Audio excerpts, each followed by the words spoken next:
నమస్కారం అండి. నా పేరు డాక్టర్ ఆర్ఎంపి శక్తి. జ్యోతిష్ శాస్త్ర విభాగంలో గత కొన్ని సంవత్సరాలుగా అనేక విషయాలు మీకు తెలుపుతూ వస్తున్నాను. మీరు చూస్తున్నారు, అనుసరిస్తున్నారు, లాభపడ్డారు కూడా, చాలా సంతోషంగా ఉంది. అయితే ఇప్పుడు నేను చెప్పాల్సినటువంటి ఒక ముఖ్యమైనటువంటి విశేషం ఏంటంటే, సింహరాశి వారికి మరి అక్టోబర్ మాసంలో మాస ఫలితం ఎలా ఉంటుందో వివరిస్తున్నాను, జాగ్రత్తగా వినండి. ఈ యొక్క సింహరాశికి వచ్చేటప్పటికి లాభంలో కుజుడు ఉన్నాడు, దశమంలో గురువు ఉండటం అనేది జరిగింది.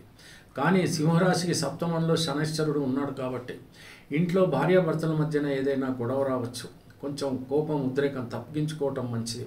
ప్రేమ అనురాగాలు పెంచుకోవటం మంచిది. లేకపోతే మాత్రం ఎడముఖం పెడముఖంగా భార్యాభర్తల మధ్యన ఉంటే కనుక ఇల్లంతా కూడా చాలా గందరగోళంగా తయారవుతుంది. పిల్లలు వాళ్ళ చదువులు చదువుకుంటారు. వాళ్ళ మీద ఎట్టి పరిస్థితులను విసుగుపడకండి. వాళ్ళు ఏదో ఆటలు ఆడుకుంటారు, పాటలు పాడుకుంటారు.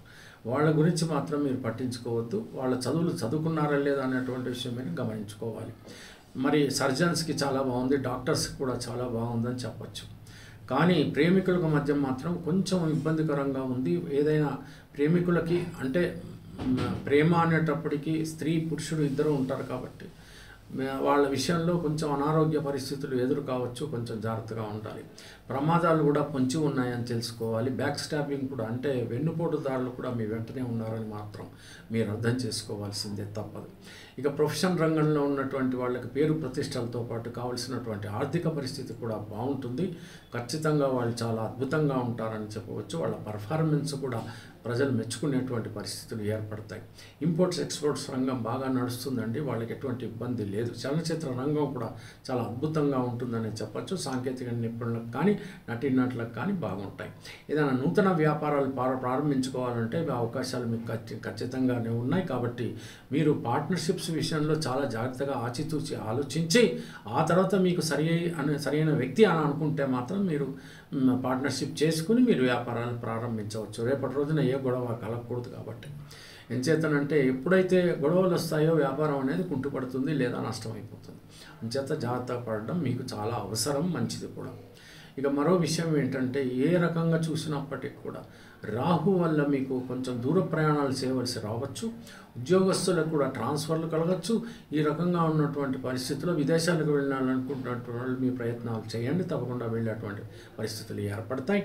ఇకపోతే ఆర్థిక పరిస్థితులు కనుక తీసుకుంటే అప్ అండ్ డౌన్స్ చాలా ఎక్కువగా ఉంటాయి. ఎక్కువగా మీరు ఎంతవరకు భక్తి, శ్రద్ధ, ఆ తర్వాత పూజలు, కార్యక్రమాలు ఎప్పుడైతే నిర్వర్తిస్తారో తప్పకుండా మీకు కావలసినటువంటి ఆర్థిక వనరులు ఏర్పడతాయి. మీరు ఆ పని చేయాల్సిందే. ఒకవేళ మీకు 10 రూపాయలు వస్తే 2 రూపాయలైనా భక్తి కోసం ఖర్చు పెట్టండి. మిగతాది మీ భోగాలకి, సర్వ సుఖాలకి మీరు ఖర్చు పెట్టుకోవచ్చు, మీ అవసరాలకు ఖర్చు పెట్టుకోవచ్చు. అది చాలా ఉత్తమం. ప్రతిరోజు కూడా వినాయకుడిని పూజ చేస్తే తప్పకుండా మీ ఆర్థిక పరిస్థితి మెరుగుపడుతుందని కూడా చెప్పవచ్చు. ఇకపోతే కొంచెం ఆరోగ్యం పరిస్థితుల్లో జాగ్రత్తగా ఉండాలి. స్కిన్ ఇన్ఫెక్షన్స్ కానీ, కళ్ళకి సంబంధించినటువంటి సమస్యలు కానీ ఉద్భవిస్తాయి. కొంచెం జాగ్రత్తగా ఉండండి. వెంటనే వైద్య సలహా మేర మీరు ఏమైనా ట్రీట్మెంట్స్ తీసుకోవాలంటే కూడా తీసుకోండి. ఆపరేషన్లు అయినా చేయించుకోండి, ఏం పర్వాలేదు.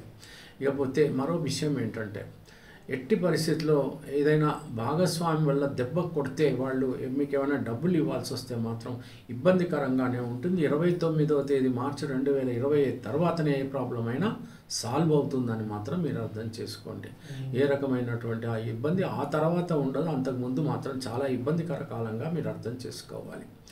ఇక మరో విషయం ఏంటంటే, కొత్తగా వివాహాలు కానటువంటి వాళ్ళు ఉంటారు. కొంచెం జాగ్రత్తగా మీ సెలక్షన్ చేసుకోవాలి. ఏమాత్రం పొరపాటు పడ్డ జీవితం అంతా అంధకారం అయిపోతుంది. కాబట్టి జాతకరీత్యా కుదురుతుందా లేదా అనేటువంటి విషయం మీరు ఏ పండితుని ద్వారానైనా తెలుసుకోవాల్సి వస్తుంది. కావలసినటువంటి రత్నాలు కూడా ధరించండి, మీకు అది చాలా అవసరం, అది ముఖ్యం కూడా.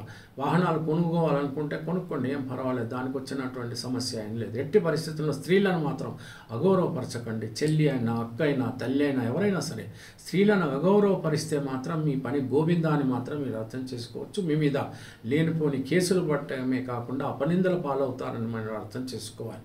ఈవెన్ భార్య అయినప్పటికీ కూడా మీరు దయచేసి అవమానపరచకండి, తప్పకుండా మీరు దెబ్బతింటారు. ఈ విషయం పురుషులు అర్థం చేసుకోవాల్సిందే, తప్పదు. అక్క అయితే సోదరిని కానీ లేకపోతే తల్లిని కానీ ఎవరైనా చాలా జాగ్రత్తగా మర్యాదతో మాట్లాడడం అనేది ఈ మంత్ అంతా కూడా చాలా అవసరం అని మీరు అర్థం చేసుకోవాలి. ప్రతిరోజు కూడా మీరు తూచా తప్పకుండా సూర్య నమస్కారం చేయండి. ఆదిత్య హృదయం చదవండి, మీకు సుఖంగా ప్రశాంతంగా వెళ్ళిపోతుంది. ఎందుకంటే శనైశ్వరుడు ఇక్కడ ఏం జరుగుతుందంటే మీ సింహ రాశిని చూస్తున్నాడు. ఆయన వక్ర స్థితిలో ఉన్నప్పటికీ కూడా, వక్ర స్థితిలో అంటే గ్రహమేమీ వెనకే రాదు, ముందుకు పోదు, అక్కడే ఉంటాడు. కానీ అతని దృష్టి మాత్రం సింహరాశి పైన ఉంది. కాబట్టి పొలిటికల్ రంగంలో ఉన్నటువంటి వాళ్ళు మీరు అధర్మ బుద్ధిని ప్రవర్తించినట్లయితే మీరు జైలు పాలు అవ్వడం మాత్రం ఖాయం, జాగ్రత్త అని మాత్రం నేను చెప్తున్నాను. జాగ్రత్త పడండి. తెలిసింది కదా. సెలవు, మరి ఉంటాను. నమస్కారం.